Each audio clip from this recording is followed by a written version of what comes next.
नमस्कार, मैं हूं पुण्य प्रसून वाजपेयी और दस्तक में आपका स्वागत है। लेकिन दस्तक में बात आज उस जनादेश की है जिसमें कांग्रेस का हाथ खाली है और अजीबोगरीब संयोग है। कल सोनिया गांधी का जन्मदिन है और हाथ खाली है। सोनिया गांधी ने जन्मदिन से पहले आज संकेत दिए कि प्रधानमंत्री का ऐलान हो सकता है, यानी मनमोहन सिंह की विदाई उससे पहले हो जाएगी क्या, ये एक सवाल है। लेकिन आइए पहले हम दिखाते हैं दरअसल खाली हाथ का मतलब है क्या। हमारे साथ कुछ खास मेहमान जुड़ेंगे, हम चर्चा करेंगे और साथ ही ये बात भी होगी दौड़ कौन रहा है, राहुल गांधी और नरेंद्र मोदी या फिर एक नया विकल्प देश के जहन में घूम रहा है। लेकिन आइए पहले खाली हाथ।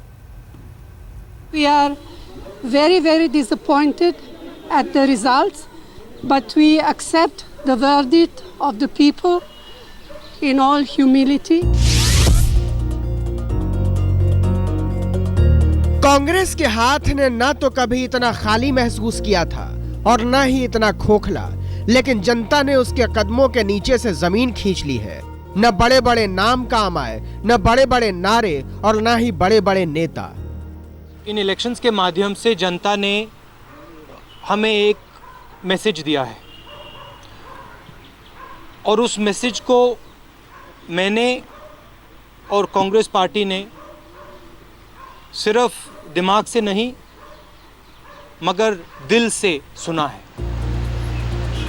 कांग्रेस सिर्फ चुनाव नहीं हारी है, चमत्कार भी हार गई है। शीला दीक्षित का चमत्कार, अशोक गहलोत का चमत्कार, ज्योतिरादित्य सिंधिया का चमत्कार, विकास का तिलिस्म हार गई है और प्रचार के टोटके हार गई है। The आम आदमी party has involved a lot of people who the traditional parties did not involve. We are going to learn from that and we are going to do a better job than anybody in the country and involve people in ways that you cannot even imagine right now. Rajasthan से छत्तीसगढ़ और दिल्ली तक कांग्रेस मन भी हार गई और मैदान भी।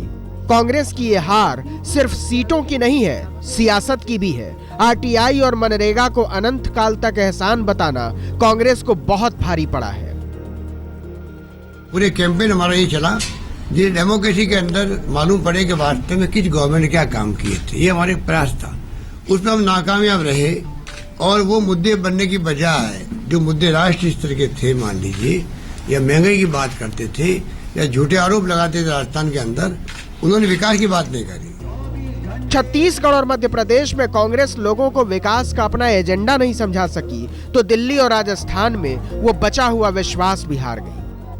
Political parties today are not giving adequate voice to the man on the street and it is our job as institutions of the voice of people to do that. कुछ नहीं बचा सकी कांग्रेस, न साख, न सियासत और न विरासत। देश की सबसे बड़ी पार्टी के लिए इस खालीपन को बर्दाश्त करना बहुत भारी पड़ने वाला है। आम चुनाव के मुहाने पर खड़ी कांग्रेस के लिए अब सिर्फ इंतजार बचा है। इसी इंतजार में उसके लिए भूल सुधार के अवसर भी है, अगर वो अपनी हार को स्वीकार करे तो। आज तक ब्यूरो। फासला बहुत तय करना है, वक्त बहुत कम है। हमारे साथ कुछ खास मेहमान जुड़ चुके हैं। स्टूडियो में हिंदुस्तान के प्रधान संपादक शशि शेखर जी हमारे साथ जुड़ चुके हैं, शहनवाज जी जुड़ चुके हैं हमारे साथ, बीजेपी के राष्ट्रीय प्रवक्ता और वरिष्ठ नेता, संजय सिंह आम आदमी पार्टी के नेता, वह भी हमारे साथ जुड़ चुके हैं। शशि शेखर जी, पहला सवाल आप ही से चाहेंगे।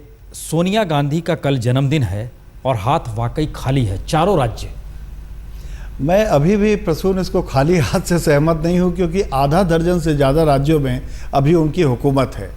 लेकिन एक बात तय है कि कल उनका जन्मदिन है और ये एक कठिन जन्मदिन के अवसर पर उनके सामने संकल्प लेने के और आगे काम करने का इस समय एक अवसर उन्हें प्राप्त हो गया है।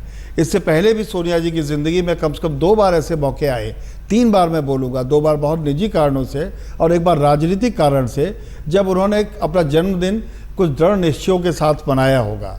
तो मुझे ऐसा लगता है कि आज उन्होंने कुछ उसका खुलासा किया भी, आपने सुनवाया, और आने वाले दिनों में उनके सामने कुछ चुनौतियां होंगी। उस चुनौतियों से वो कैसे निपटती हैं, उनकी पार्टी एक बार फिर से कैसे खड़ी होती है, जो कांग्रेस के लिए नया नहीं है, तो ये देखना दिलचस्प होगा हम सब लोगों के लिए। राशिद अलवी साहब अभी जुड़े नहीं हैं, वो हमारे साथ जुड़ जाएंगे तब इस जन्मदिन का जिक्र होगा। लेकिन शहनवाज जी, आप उंगली उठा रहे थे, लेकिन हम आपसे जानना चाहेंगे, कांग्रेस के खिलाफ जनादेश है, लेकिन जहां पर कांग्रेस और बीजेपी के बीच कोई एक राजनीतिक दल विकल्प लेकर आया, बीजेपी सत्ता तक नहीं पहुंच पाई। ये आने वाले वक्त का संदेश है या सिर्फ तत्काल की स्थिति है? शहनवाज जी। नहीं, ये देखिए, भारतीय जनता पार्टी चारों राज्य में नंबर 1 पार्टी रही है। 2 राज्य में अपार बहुमत प्राप्त किया है और छत्तीसगढ़ के बारे में जहां हम लोगों को भी लगता था कि शायद वहां कांटे का मुकाबला हो, वहां हुआ और हमने वो भी प्राप्त किया है। हैट्रिक बनाई है रमन सिंह जी ने। और दिल्ली में भी हम सबसे बड़ी पार्टी बने हैं, 33 के करीब हम जीते हैं और हमें उम्मीद थी, पहले भी जितने एग्जिट पोल, ओपिनियन पोल आ रहे थे, तो हमें ये अपेक्षा थी कि हम यहाँ सिंपल मेजॉरिटी ले लेंगे, क्योंकि आम आदमी पार्टी भी एक फैक्टर दिल्ली में है। लेकिन आम आदमी पार्टी ने बहुत अच्छा परफॉर्म किया है और हमें ये लगता था कि हम 2-3 सीटें कम वोटों से हारे हैं, 1-8 सीट हम कम वोट से जीते भी हैं। तो दिल्ली के अंदर भी अगर 2-3 सीट और आ जाती तो शायद ये टॉपिक और बदल जाता।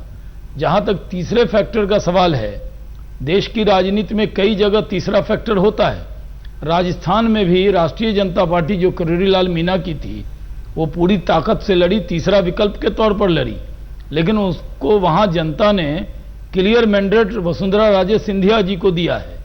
दिल्ली में क्लियर मैंडेट नहीं आया है और ये हमारे लिए चिंता का विषय हो सकता है और है भी कि हम अगर 3-4 सीटें और जीतते तो यहाँ भी 4-0 से हम ये सरकार बनाने के लिए बढ़ते और दिल्ली में फिर भी हम सबसे बड़ी पार्टी बने हैं जी। और 15 साल बाद हम नंबर 1 पार्टी बने। नहीं, ये ठीक है, लेकिन सरकार कोई बनाने की स्थिति में शहनवाज जी आ नहीं रहा है, इसलिए सवाल पैदा हुआ है। चूंकि संजय सिंह भी हमारे साथ जुड़े हुए हैं, हम उनसे भी पूछें, लेकिन राशिद अलवी साहब वह भी हमारे साथ जुड़ चुके हैं। राशिद अलवी साहब, हम स्क्रीन पे एक तस्वीर दिखाते हुए आपसे सवाल पूछ रहे हैं कि दरअसल बड़ा अजीबोगरीब संयोग है कि कल सोनिया गांधी का जन्मदिन है और 5 तस्वीरें जो दिखा रहे हैं उसमें 4 राज्यों में जश्न जो है बीजेपी मना रही है।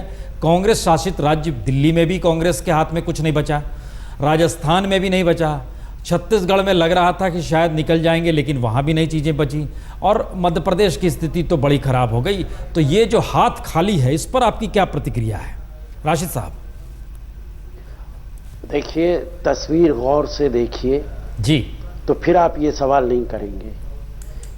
पूरे देश में कांग्रेस की हुकूमत है और विधानसभाओं में कश्मीर से लेकर केरला तक, हिमाचल और कर्नाटका होते हुए चले जाइए जी, कांग्रेस पार्टी की हुकूमत जी। है।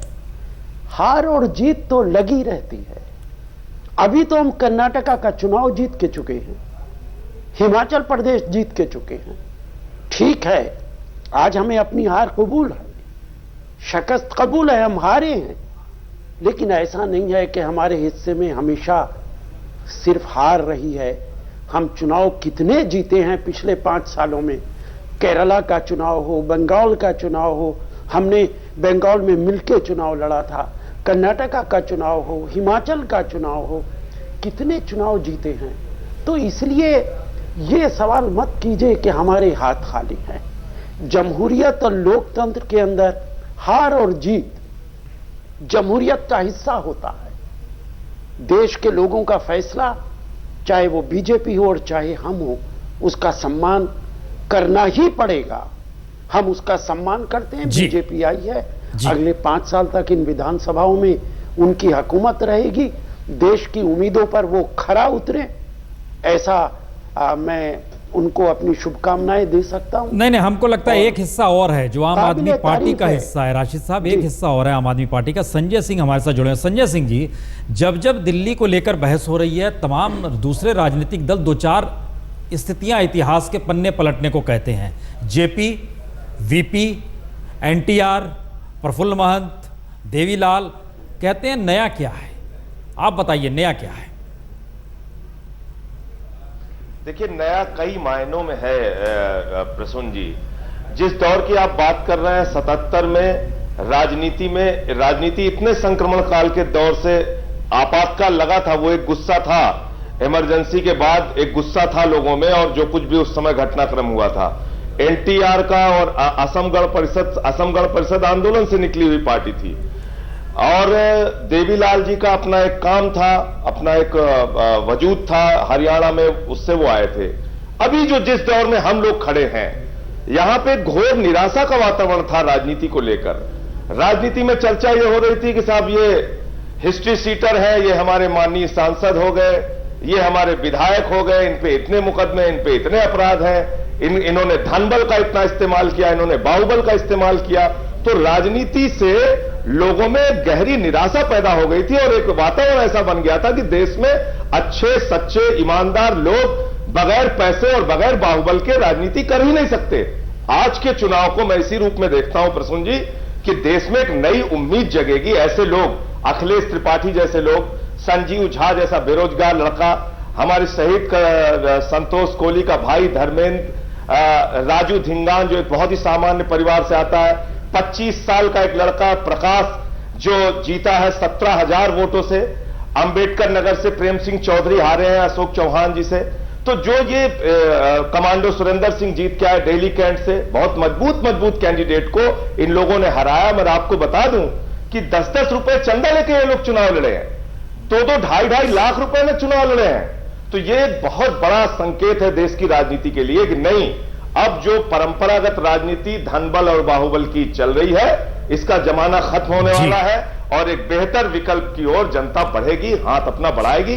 और इसके लिए दिल्ली की जनता को सर झुका के सलाम करना चाहिए। उनको धन्यवाद है कि उन्होंने एक नई राजनीति की शुरुआत दिल्ली से की है। शशिशेखर जी, बहुत हाइपोथेटिकल क्वेश्चन है, लेकिन हमको लगता है दिल्ली में जो स्थिति कांग्रेस और बीजेपी के बीच आकर आप पार्टी खड़ी होती है और जिस तरीके का जनादेश जनता ने दिया है, क्या कमोवेश यह स्थिति हो सकती थी मध्य प्रदेश में, छत्तीसगढ़ में, राजस्थान में? वहाँ पर भी यही दोनों पार्टियां आमने सामने खड़ी हैं। मीना का जिक्र बार बार हो रहा है कि वो शक्ति के तौर पे थी, लेकिन जिसका जिक्र संजय कर रहे हैं, जिस निराशा का जिक्र कर रहे हैं, पार्लियामेंट हर किसी को दिखाई दे रही है, 164 सांसद दागी हैं।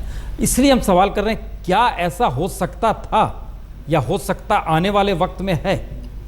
ये वोट कहीं से कंफ्यूज नहीं कर रहा है, ये जनादेश बिल्कुल साफ है प्रसून जी।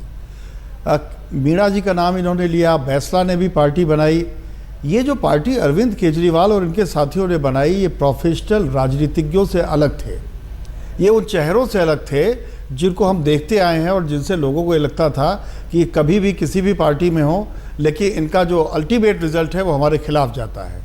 तो अगर ये तर्क शहनवाज देते हैं कि वहाँ मीणा जी लड़ रहे थे, या यूपी में कोई 2 और लोकल ताकतें होंगी, या बिहार में कल और 2 लोकल ताकतें होंगी, मुझे इससे सहमति नहीं है। ये वोट परिवर्तन का वोट था, ये वोट बदलाव का वोट था जो दिल्ली में जो सूचक बना।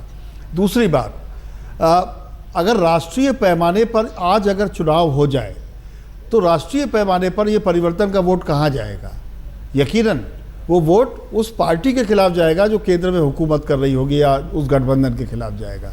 तो ये इसको समझने के लिए सिर्फ एक चीज़ समझनी होगी, असंतोष और असंतोष के फैलने के अलग अलग रास्ते।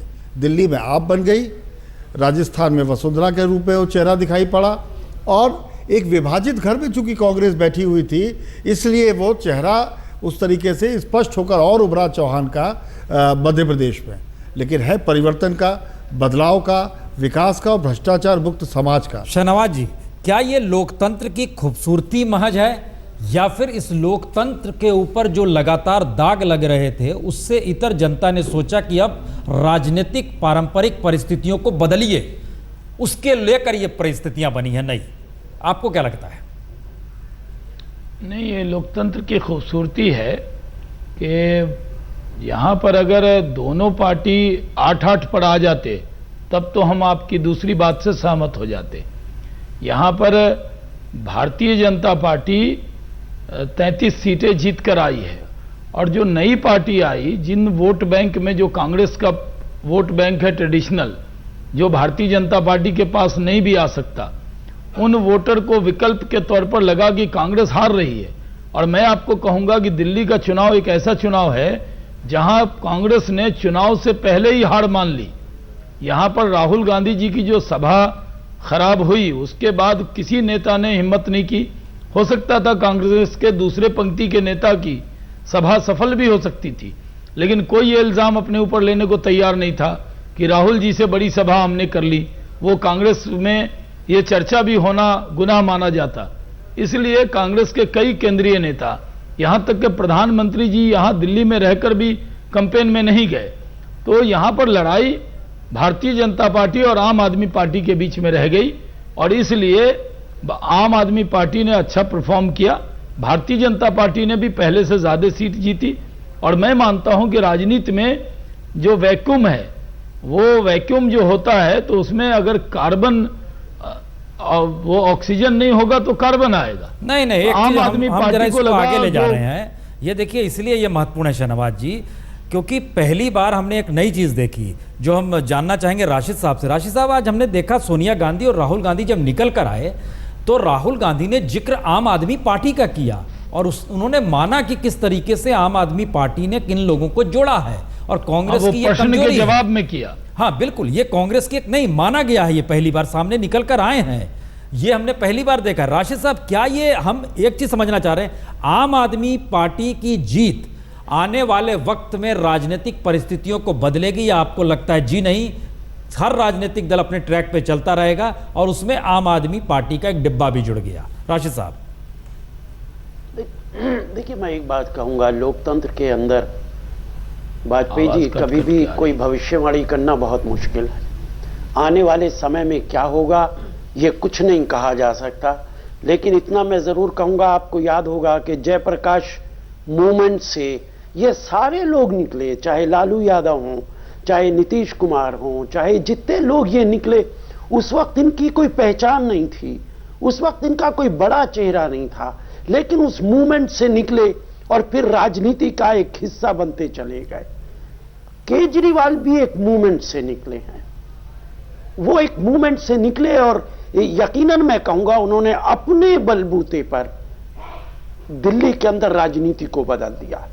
और मैं ये भी कहूंगा कि आज मैं ये नहीं चाहता हूं कि मैं किसी को क्रिटिसाइज करूं, हम अपनी शिकस्त अपनी हार कबूल करते हैं, लेकिन अगर दिल्ली के लोगों को वाजपेयी जी ये एहसास होता कि आम आदमी पार्टी इतनी बड़ी ताकत के साथ उभरने वाली है, तो ये भी मुमकिन था कि भारतीय जनता पार्टी भी 8 ही सीटों पर रह जाती और उन्हें अकेले सरकार बनाने का मौका मिल जाता। ये किसी को एहसास नहीं था, किसी ने सोचा नहीं था कि आम आदमी को इतनी सीटें मिल जाएंगी। जितने लोगों से बात होती थी, मीडिया के लोगों से जितनों से बात होती थी, सब कहते थे 5-7 सीटें, इससे ज्यादा नहीं होगा। और बहुत सारे एग्जिट पोल ने दिखाया, आज तक ने दिखाया कि उनकी शायद 7 या 8 सीटें आएंगी। कुछ एग्जिट पोल ने दिखाया कि उनकी 32-37 सीट आएंगी। तो एग्जिट पोल पे पूरे तरीके से जनता ने विश्वास नहीं किया, लेकिन ये उनका काबिल तारीफ कदम है। और राहुल जी ने जो जिक्र किया वो इसी बात का जिक्र किया कि उनको इस बात का क्रेडिट जाता है कि वो आम आदमी से जुड़ के आगे बढ़े। क्या कोई नेता सोच सकता है कि बिजली के खंभे पे खड़े होके वो कनेक्शन काट रहा है और कनेक्शन जोड़ रहा है? केजरीवाल ने ये काम किया। हम भले ही उस वक्त उसको क्रिटिसाइज करते हों उनको, केजरीवाल जी को, लेकिन उनके इन तमाम बातों से उनकी एक क्रेडिबिलिटी देश की प्रदेश की जनता के बीच के अंदर गई है। बिजली की कीमत, पानी की कीमत, उन्होंने दावा किया कि वो आधी कर देंगे, तो उन्होंने आम आदमी के दिल को छूने की कोशिश की और वो छूने में कामयाब हो गए जी। इसलिए उनको इतनी सीटें दिल्ली के अंदर मिली जी। जी शशि शेखर जी, ये बड़ी महत्वपूर्ण बात राशिद साहब ने कही है। 2 बातें निकल कर आ रही है। एक तो जो ओपिनियन पोल और जो सर्वे आ रहा था, हमारे यहाँ भी आया था, ORG ने किया था, 6 सीटें दी थी, जाहिर है गलत है। निल्सन का था, वो भी गलत है। इसके बाद एक चाणक्य का जिक्र जो हुआ है, जाहिर है वो एक हद तक ठीक है, बाकी कोई ठीक 18 से आगे कोई बढ़ नहीं रहा था, ये 27 तक आए हैं। एक तरफ तो जो सर्वे हुए उनके ऊपर सीधी उंगली है, दूसरा हिस्सा है जिसका जिक्र कर रहे हैं, नब्ज पकड़ने की स्थिति में कोई नहीं था, जिसका जिक्र राशिद साहब ने कहा। वाकई काट रहे थे केजरीवाल और लोग क्रिटिसाइज कर रहे थे, एडिटोरियल्स लिखे जा रहे थे अखबारों में, ये क्या कर रहे हैं, इससे कहीं व्यवस्था बदलती है। अब एक सवाल है, जो नब्ज देश की बदली है या नब्ज से सरोकार खत्म हो चले थे राजनीतिक दल या फिर मीडिया के भी, जो परिणाम सामने है? शशि शेखर जी। मैं आपकी बात से बिल्कुल सहमत हूँ और अलवी साहब जो बात कह रहे हैं बड़ी ईमानदारी की बात कह रहे हैं। ये बात सच है कि केजरीवाल ने व्यवस्था के, एक नौकरशाह थे वो, व्यवस्था के अंदर रहकर उन्होंने देखा कि किस तरीके से घुन की तरह भ्रष्टाचार खाया जा रहा है और एक ईमानदार नौकरशाह के लिए कोई ज़रूरत नहीं है। आंदोलन करने चले तो उन्हें लगा कि कुछ करिश्माई व्यक्तित्वों की ज़रूरत होगी, अन्ना को लेकर आए और उसके बाद उनको ये एहसास हुआ कि बिना राजनीति में जाए सफाई नहीं होगी। वो राजनीति में आए हैं, लेकिन अभी बहुत ज़्यादा उत्साहित हो जाने की ज़रूरत मुझे नहीं है। मुझे ऐसा लगता है कि एक स्टेट पे उन्होंने बड़ा काम किया है। ये बिल्कुल सही बात है कि अगर लोगों को ज़रा भी एहसास होता, और मैं भी अपनी गलती स्वीकार करूँगा, हम में से किसी को ये इल्म नहीं था कि ये इतनी सीटें लाएंगे। और यही इस देश की महान जनता और लोकतंत्र की शक्ति है कि उसके अंडर करंट को कोई भी थर्मामीटर डालकर नाप नहीं सकता है। नाप पाता तो फिर चुनाव परिणामों की सनसनी क्या होती, फिर परिवर्तन होते कैसे? परिवर्तन होते इसलिए हैं कि हम जन भावनाओं को कभी कभी या अक्सर समझने में भूल करते हैं। तो वो भूल हुई जिनसे भी हुई, पर एक परिवर्तन सामने है। ये परिवर्तन पूरे देश में फैल जाएगा बहुत जल्दी, मुझे इस पर शक है। लेकिन एक स्वागत योग्य दिल्ली की जनता ने फैसला किया है। अरविंद केजरीवाल की अपनी ईमानदारी पर कोई डाउट नहीं है। ऐसे लोग चुनाव लड़कर जीते हैं जिनको कॉन्स्टिट्यूंसी में ही कोई नहीं जानता था। यहाँ एक सवाल मेरे मन में पैदा होता है, 35 साल का मेरा कैरियर हो गया राजनीति को देखते देखते, कि जब इस तरीके के लोग चुनाव जीत कर आते हैं तो बेहद असंतोष से उपजे होते हैं और उस असंतोष को सार्थक दिशा देने में वो नाकाम होते हैं। अभी तक इस देश में दुर्भाग्य से एक भी ऐसा राजनीतिक प्रयोग नहीं है जो असंतोष की कोख से उपजा हो और जिसे लोगों को संतोष तक पहुंचाया। संजय, इसके साथ एक सवाल और जुड़ रहा है। अगर ऐसा जनादेश आया है जिस जनादेश में बीजेपी सरकार बनाने की स्थिति में नहीं है, आम आदमी पार्टी सरकार बनाने की स्थिति में नहीं है, और इससे पहले हम चूंकि चर्चा कर रहे थे, हर्षवर्धन हमारे साथ थे, कुमार विश्वास हमारे साथ थे, और अरविंद केजरीवाल दिन में कह चुके थे कि हम तो नहीं बनाएंगे, जो जनादेश है उसमें हम कैसे बना सकते हैं। क्या लग रहा है कि जनता खड़ी रहेगी? जनता को महसूस नहीं होगा कि ये धोखा हो रहा है दिल्ली में, कि कोई सरकार बनाने की सिचुएशन में नहीं है, और आम आदमी पार्टी ने एक सपना जगाया, वो सपना फिर एक अगले चुनाव की दिशा में जाएगा? संजय,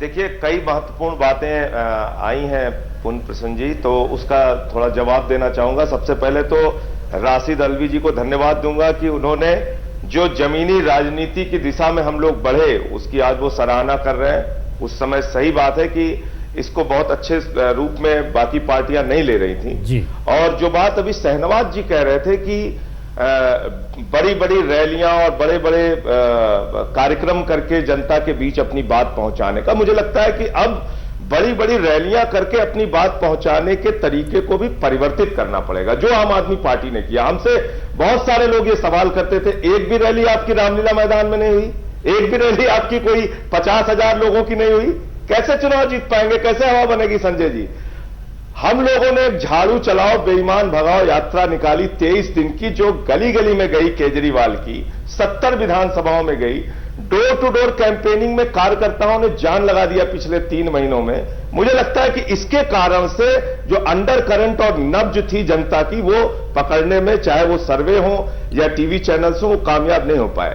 और अगर ये भरोसा पहले हो गया होता लोगों को, तो शायद और परिणाम, और ज्यादा अच्छे परिणाम देखने को मिलते। जी संजय जी, हम यहाँ पर रोक रहे हैं, ये हम जरा सा रोक रहे हैं संजय जी, संजय जी जरा सी हमारी सीमा है, हम जरा सा रोक रहे हैं आपको, ये बताते हुए रोक रहे हैं क्योंकि अब हम ब्रेक के बाद जब लौटेंगे तो हमारे सामने 2 सवाल हैं। 2014 सामने खड़ा है, पीएम पद के उम्मीदवार के तौर पर नरेंद्र मोदी निकल चुके हैं, सोनिया गांधी ने आज संकेत दिए हैं कि प्रधानमंत्री कौन होगा इसका हो सकता है आने वाले वक्त में ऐलान हो जाए, और इन परिस्थितियों के बीच में आम आदमी पार्टी 2014 को कैसे देखेगी? 4 राज्यों के चुनाव परिणाम के बाद दस्तक 2014 की अब शुरू हो चली है। बहुत कम वक्त है, कह सकते हैं 100 दिन का वक्त एक लिहाज से बचा है। सवाल है इन चुनाव परिणाम को किस आईने में देखा जाए? परिवर्तन का द्योतक है, या ये माना जाए कि एक नए तरीके की परिस्थितियां अब राजनीतिक तौर पर देश में बनने वाली है, या ये माना जाए ऐसा नहीं है? पहले एक रिपोर्ट फिर चर्चा करेंगे।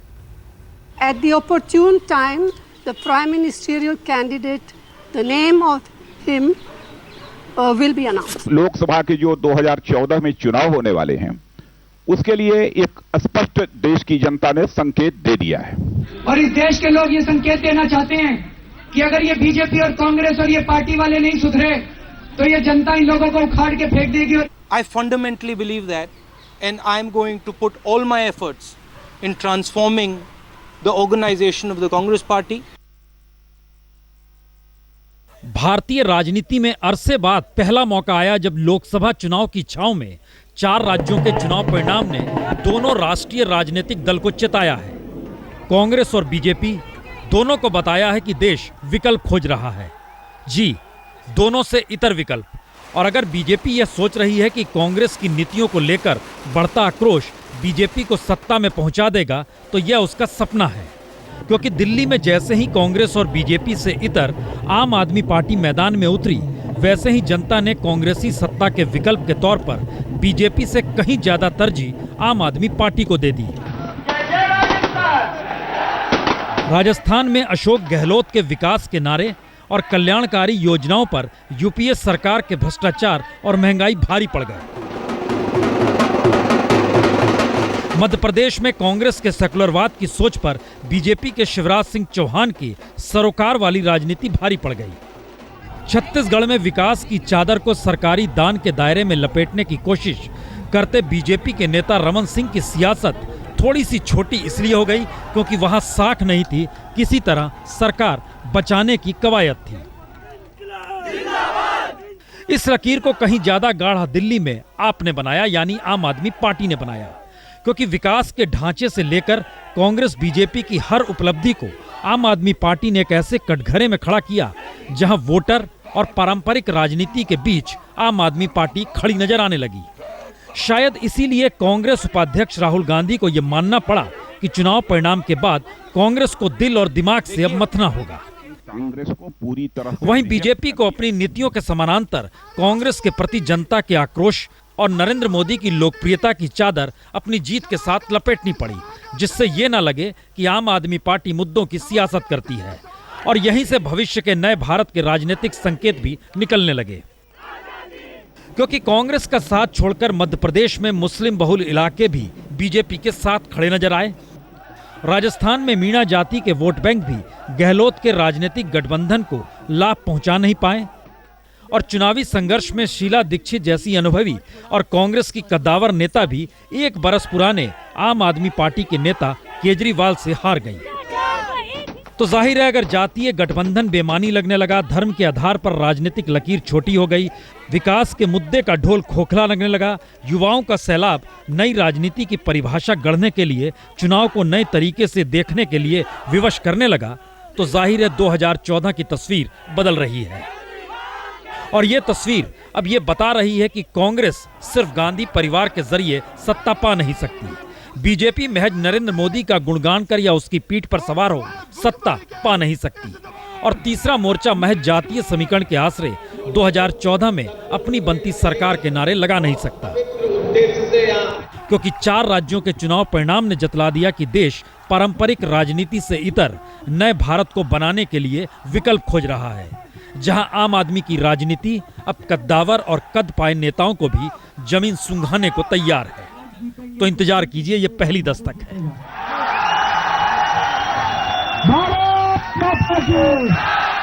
आज तक ब्यूरो। शहनवाज जी, जिस रास्ते पर इन 4 राज्यों के चुनाव से पहले बीजेपी चल निकली थी, नरेंद्र मोदी जिस उल्लास और उत्साह के साथ अलग अलग रैली कर रहे थे, क्या आपको लगता है कि वही रास्ता है या लगे रहा है कि रास्ता थोड़ा सा बदलेगा, थोड़ा सा परिवर्तन आएगा, बीजेपी मथेगी, समझेगी, कुछ नई परिस्थितियां देश में बन सकती है, ऐसा लगता है? नहीं, जो रास्ता हमने चुना था उस रास्ते पर सफलता मिली है ना। चारों राज्य के चुनाव में हम अपार बहुमत से जीते हैं, दिल्ली में भी नंबर 1 रहे हैं। तो इसमें रास्ता बदलने का सवाल कहाँ है?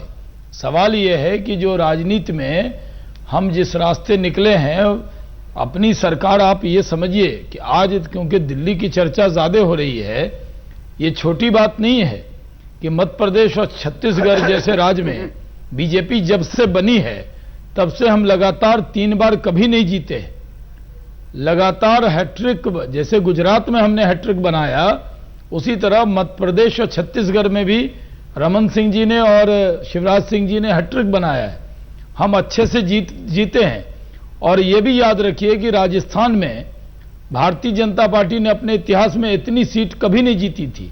162-65 सीट जीतना राजस्थान में, 200 के 199 की विधानसभा में, ये हमारे लिए उत्साह बढ़ाने की बात है। और हम ये समझते हैं कि हमें जो कमियां कहीं हम अगर जो पहले हम ये कह सकते हैं कि यहाँ अगर दिल्ली में हम जो कमी रही है उसको सुधार करेंगे और दिल्ली के अंदर उन चीज़ों को सुधार करते हुए अपने तौर पे कोशिश करेंगे कि और अच्छा परफॉर्म करें। तो एक तरह से चुनावी बिगुल बच गया है। एक बड़ी बात जो मैंने सोनिया जी के स्टेटमेंट में देखा कि आज पहली बार उन्होंने कहा कि 2014 में प्रधानमंत्री कौन होगा वो तय करेंगे, क्योंकि अभी तक तो हम लोग मान रहे थे कि राहुल जी उनके प्रधानमंत्री के उम्मीदवार हैं। क्या दिल्ली जिस तरह से 4 राज्य में कांग्रेस की हार हुई है, 4 राज्य में तो आप ये मानेंगे कि एकदम पूरी तरह से कांग्रेस की हार हुई है जी। चारों राज्य के विधायकों को जोड़ लें तो अकेले राजस्थान और अकेले मध्य प्रदेश उनसे आगे हैं जी कांग्रेस के विधायकों से। तो फिर कांग्रेस क्या रणनीति बनाती है उस पर है, लेकिन भारतीय जनता पार्टी की दिशा साफ है। नरेंद्र मोदी जी के नेतृत्व में हम 2014 का चुनाव लड़ने जा रहे हैं जी, और उस पर कोई विचार मंथन नहीं होना है, बल्कि उस पर रफ्तार पकड़नी है। और जिस तरह का मैंडेट मध्य प्रदेश, छत्तीसगढ़, राजस्थान और दिल्ली में भी मिला है, हमें उस रास्ते को और मजबूती से चलने के लिए आगाह करता है। राशिद साहब, क्या यह माना जाए कि कांग्रेस अभी तक जो कहती रही कि नरेंद्र मोदी ही मुद्दा बन जाएंगे 2014 में, अगर इस घेरे में ही अगर कांग्रेस फंसी रह गई तो जो एक नई परिस्थितियां बन रही हैं उस दिशा में आप नहीं सोच पाएंगे, या राहुल गांधी ने आज उसके संकेत दे दिए हम उस दिशा में ही सोचेंगे? क्या माना जाए? देखिए मैं कहूँगा, आम आदमी के बीच अगर राजनीति करनी है तो आपको जाना पड़ेगा, आम आदमी की नब्ज पे हाथ रखना पड़ेगा। लेकिन जहां तक नरेंद्र मोदी जी का ताल्लुक है, ये बात मैं कई बार कह चुका हूं, ये असेंबली के चुनाव हैं और यकीनन मैं चाहूं या ना चाहूं, कांग्रेस पार्टी चाहे या ना चाहे, पार्लियामेंट के चुनाव में अगर बीजेपी ने तय किया है कि नरेंद्र मोदी जी प्रधानमंत्री के उम्मीदवार होंगे, तो यकीनन देश का सबसे बड़ा मुद्दा खुद वो बन जाएंगे। आज वो भले ही सेकुलर तस्वीर अपनी दिखाना चाहते हो, लेकिन उन्हीं के मुंह से ये अल्फाज निकले थे, वाजपेयी जी, मैं 5 और मेरे 25, इनको मुझे ठीक करना है, चुन चुन के एक एक से बदला लेना है। ये सारी बातें उन्होंने कही थी। नहीं। और जब चुनाव ये होता कहीं है, से चुन चुन के तो बदला ये की सारी बात नहीं बातें जनता के बीच आती हैं। मेरा मानना है कि इस देश के अंदर आने वाला 2014 का चुनाव एक बहुत अहम चुनाव होगा और उसके अंदर वो एक बड़ा मुद्दा होंगे। आज इन विधानसभाओं के अंदर महंगाई एक बड़ा मुद्दा था। करप्शन को मैं इसलिए मुद्दा नहीं मानता, मध्य प्रदेश में इतनी बड़ी ताकत से सरकार बनी है, तो मैं इन चुनावों के अंदर ये नहीं मानता कि करप्शन कोई बहुत बड़ा मुद्दा था, लेकिन महंगाई बहुत बड़ा मुद्दा था। लेकिन पार्लियामेंट के मुद्दे बिल्कुल अलहदा होंगे और मैं बार बार ये बात कह रहा हूं। नहीं, आप इस बात का जिक्र जो बार बार कह रहे हैं कि पार्लियामेंट के मुद्दे राशिद साहब एकदम अलग होंगे, लेकिन आप इस बार चुनाव में तो कांग्रेस ने मुद्दा बनाया ही ना नरेंद्र भाई को। नहीं, यकीनन चुनाव में कांग्रेस ने यही मुद्दा बनाया और इसके बाद हार मिली है। नरेंद्र मोदी जी, आप कहिए कि नहीं बनाया। नरेंद्र मोदी जी इन विधानसभाओं में मुद्दा नहीं थे, इन विधानसभाओं में मुद्दा नहीं। क्या कह रहे हैं? किसी प्रदेश में मुख्यमंत्री नहीं बनना, कोई ऐसा भाषण नहीं है जनता ये जानती थी ये मुख्यमंत्री के उम्मीदवार नहीं है। मुद्दा न बनाया हो कांग्रेस ने। नहीं, देखिए ये शहनवाज जी, एक मिनट, बिल्कुल गलत है। हम इसको जरा आगे बढ़ाएं, एक मिनट। जो मसला जैसे 2014 की दिशा में बढ़ाएं, शशि शेखर जी एक सवाल, कांग्रेस या राशिद साहब जिस बात का जिक्र कर रहे हैं कि नरेंद्र मोदी मुद्दा बनेंगे ही और 2014 की जो बिसात होगी वो इस विधानसभा से इतर होगी, हमारा सवाल है जनता या आम आदमी के सामने जो मुश्किलात है उसमें मोदी का मुद्दा बनना, राजनीति को बांटना, एक लकीर खींचना, और नरेंद्र मोदी की अपनी सियासत जिस लिहाज से लगती है कि सब कुछ आ रहे हैं, वो एक ऐसी गाड़ी तेज चलाते हुए आ रहे हैं, दूसरी तरफ कांग्रेस का लगता है जैसे उसके सरोकार जनता क्या महसूस कर रही होगी इस वक्त? कौन से मुद्दे होंगे? क्या 2014 की वाकई बिल्कुल अलग बिसात होने वाली है? कुछ ऐसा है? राशिद साहब ने सवेरे सबसे पहले ये बात उठाई थी इसी चैनल पर कि नरेंद्र मोदी मुद्दा होंगे। मेरे मन में तब भी सवाल आया था, चूंकि इन्होंने भी दोहराया है, सवाल थोड़ा ताज़ा हो गया प्रसून, कि मुद्दा तो इंदिरा गांधी भी हुआ करती थी और लोहिया कहते थे कि ये एक मुद्दा है और सारी राजनीति इनके चारों ओर घूमती है। तो इंदिरा गांधी की सफलता की तो गाथाएं लोग बोलते हैं, तो मुद्दा अगर नरेंद्र मोदी हैं तो ये नरेंद्र मोदी की सफलता है। अब जो इसका एक अपरोक्ष इशारा राशिद साहब ने किया बातों बातों में कि अगर वो मुद्दा होंगे तो सेक्युलरिज्म बनाम नॉन सेक्युलरिज्म की बात होगी। आपकी रिपोर्ट में ही अभी दिखाया गया कि मुसलमानों ने बीजेपी को वोट किया मध्य प्रदेश में। बिल्कुल। आप अभी राजस्थान को अगर आप जाएंगे, राजस्थान में इतनी सीटें सिर्फ किसी एक तबके के आधार पर नहीं मिल सकती थी। आपको जो वोट यहाँ पर मिले हैं ये सारे बैरियर तोड़कर मिले हैं। अब अगर आज की तारीख में लोकसभा का चुनाव हो जाए, खुदा न ख्वास्ता, मान लीजिए कल लोग वोट डालने जा रहे होते, मान लीजिए ये परिणाम आज ना आए होते, तो यहाँ तो केजरीवाल और उनके कुछ साथी एक असंतोष के प्रकटीकरण का प्रतीक बन गए। लेकिन राजस्थान में क्या हुआ, यही चीज़ अगर संसद के चुनाव में उल्था हो जाती तो इन 72 सीटें जो इन स्टेट्स में हैं उसमें 40 कांग्रेस के पास है। मुझे लगता है कि बड़ा भारी डिबेकल होता कांग्रेस के साथ। तो कांग्रेस जो ये कह रही है कि हमारे लिए चिंतन का समय है, सोचने का समय है, वो बहुत ईमानदारी से कह रही है। राहुल गांधी ने आज एक बहुत ईमानदार बात कही कि मैं पार्टी के अंदर बातें बोला करता था, अब उसको और एग्रेसिवली उसको एग्जीक्यूट करूँगा। तो अब समय आ गया है जब राजनीति की उन प्रचलित घिसी पिटी परिभाषाओं से भगवान के लिए उबरिए, क्योंकि नई पीढ़ी, मैं कहता हूँ इस बात को, संसार में सर्वाधिक ग्रेजुएट आपके पास है, सर्वाधिक यंग लोग आपके पास हैं, सर्वाधिक सक्षम तौर पर कार्य क्षमता वाले लोग आपके पास हैं। ऐसे में इस देश में 40 साल पुरानी राजनीतिक रवायत के चलने का कोई अर्थ नहीं है। आज का परिणाम ये दिखाता है। एक संजय, एक सवाल और जहन में आ रहा है कि दरअसल क्या ये माना जाए कि अगर आप सत्ता में नहीं आ रहे हैं और एक ऐसी दिशा चुन रहे हैं जिसमें चुनाव दिल्ली में दूसरी बार हो जाए, तो ये फैसला आपको लगता है ये जनादेश से निकला हुआ फैसला है या आपका ये निज फैसला होगा? आने वाले वक्त में ये माना जाएगा कि आप चुनाव सत्ता में आने के लिए लड़ रहे थे और सत्ता में आने के बाद ही आप परिवर्तन कर सकते हैं, बिना उसके कोई रास्ता नहीं है और सत्ता में बहुमत के साथ ही आएंगे, यानी आप ही के हिस्से में सारी चीजें आए तो ही सुधार होगा। संजय जी।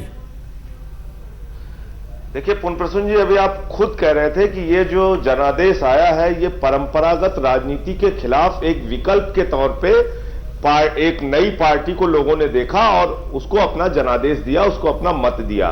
दिल्ली में हमने अपने पूरे प्रचार अभियान के दौरान लगातार इस बात को कहा कि कांग्रेस और बीजेपी की नीतियां, चाहे वो आरटीआई के मसले पर हो, चाहे दागी सांसदों के मसले पर हो, चाहे जन लोकपाल के मसले पर हो या आम आदमी पार्टी को टारगेट करने के मसले पर हो, जो हम लोगों ने इस चुनाव अभियान के दौरान देखा कि लगातार आम आदमी पार्टी को टारगेट किया गया, अरविंद केजरीवाल को टारगेट किया गया, मुद्दों की चर्चा नहीं की गई। तो मेरा अपना यह मानना है कि जो 28 सीटें आई हैं इसका सम्मान करते हुए एक बड़े उम्मीद की जो शुरुआत हुई है दिल्ली से, उसकी ओर बढ़ते हुए हम लोगों को विपक्ष में बैठने की भूमिका अदा करनी चाहिए और सड़क से लेकर सदन तक जो वादे हमने जनता के साथ किए हैं, जो भरोसा उनको दिलाया है, उन मुद्दों को उठाना चाहिए, उसके लिए संघर्ष करना चाहिए। संजय, एक सवाल है। बड़ी बात यह है कि लोकसभा के चुनाव में पुन प्रसून जी, यह दुर्भाग्यपूर्ण है इतने बड़े लोकतंत्र के लिए कि मुद्दा व्यक्ति हो जाता है।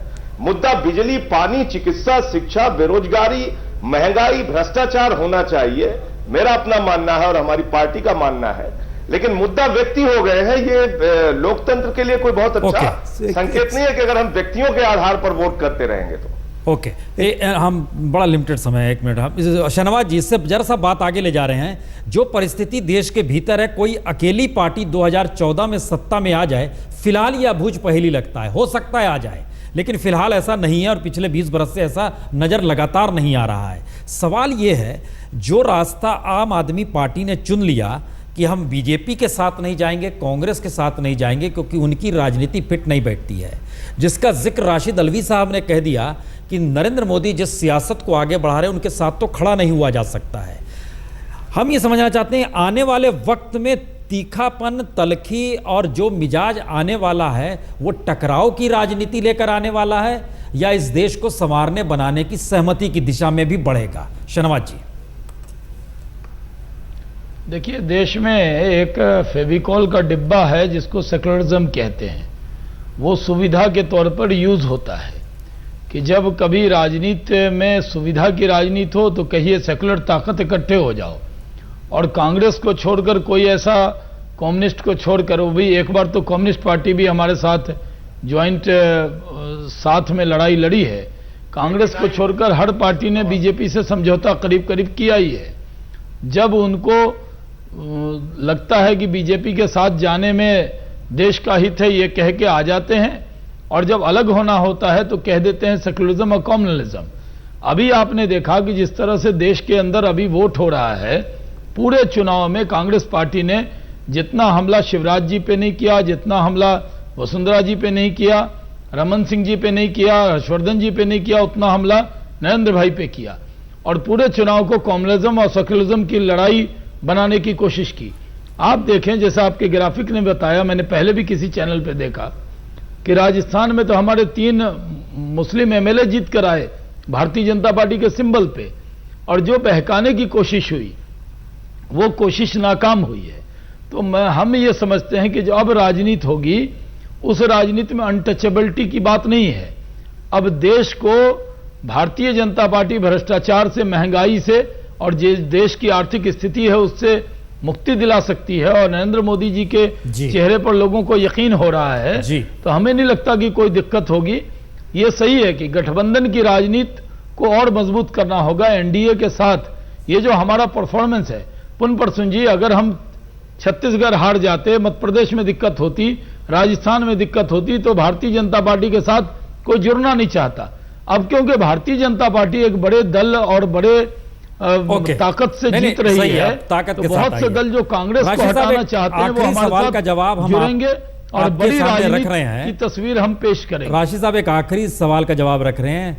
जो सेकुलरिज्म और सांप्रदायिकता की परिभाषा थी, आने वाले वक्त में बीजेपी और नरेंद्र मोदी को लेकर बदलेगी या नहीं बदलेगी?